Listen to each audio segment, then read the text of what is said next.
So, Okay, Paul, thank you so much for talking with us so far. You're doing a great job. So far you said that you explained what transverse myelitis was, and you were married to your first wife at the time, and you had the babies, and then we skip ahead several years, and then you were divorced about 10 years when we met, correct? And you had transverse myelitis when I met you. yes. And then MRIs. Will you go ahead and tell the story from there? Do you remember what happened? Well, at the time, MRIs were brand new, and insurance companies were reluctant to pay for them. Mm-hmm. So, where now, it's a matter of fact,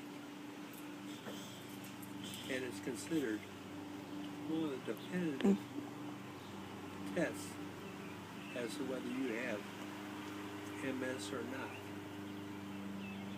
But at the time, I didn't. So I looked around, and there was an MS support group Mm-hmm. meeting at Kirkmont Baptist Church, Mm-hmm. Presbyterian Church, and they would meet once a month. And there were various support groups all over Dayton. Every group had its own personality. Some were just a bunch of whiners. Some were actually supportive. This one was. And We met a lot of good friends in that support group, huh? yes, Helen and Vern, and Dick and Cindy, lots of people.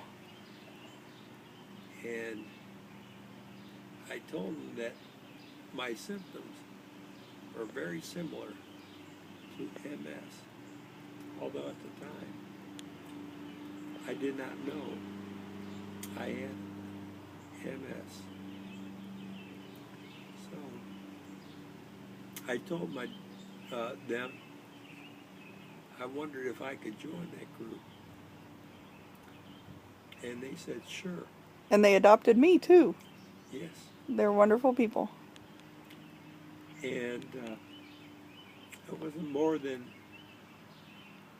a couple months later that I went to my neurologist, Dr. Demerjian, and he looked at my symptoms and ordered a series of tests, including an MRI, which then the insurance companies would afford. And as a result of all that, the next time I met with my support group, I told them, well, I got good news. I've got MS. So I was truly a part of that group. And one of the first persons I saw there, they had refreshments, that type of thing. And the woman, Dottie Miller, got up to get me a glass of pop. And when I saw her get up and walk, I saw that and I said, she walks. She has the same difficulty I've got. You noticed she walked like you, right? Yes, And that was the first time that you really felt that you were with people that understood? Is that what you told me? yes. Great. And I went around most of the time with a cane. And eventually, as my MS progressed, I went from a cane to a walker. But I like to cook very, very much. I'm an outstanding cook. He is. But I found that when I went to do the cooking chores, I couldn't do it using a walker. So I got an electric wheelchair and Well, you got a manual wheelchair for a while. a manual wheelchair Right. for a while. Right. You got a manual wheelchair for a while. You did really good in that. Then I got an electric wheelchair. And the one I have now is the successor to the one I had before. Mm-hmm. It is very, very improved as far as me being able to do anything and get around the house and everything like that. Yep. We'll go over the wheelchair in a separate video.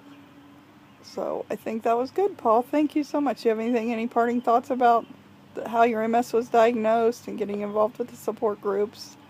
And then, well, actually, this is important. Do you remember when you were diagnosed with secondary progressive?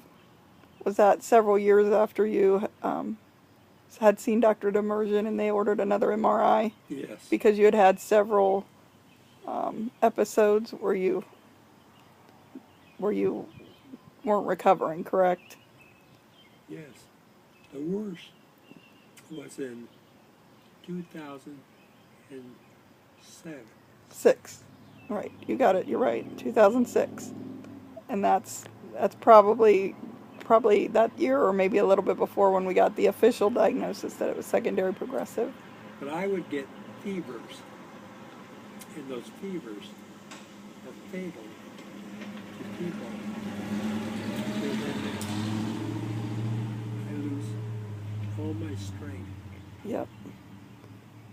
Don't always recover back to where you were before. And then I get even worse. Yep. Okay. Well, we'll stop this one. We're 8 minutes long now, so we'll stop this one and we'll do some more at another day then. Thanks, Paul. You're welcome. My pleasure.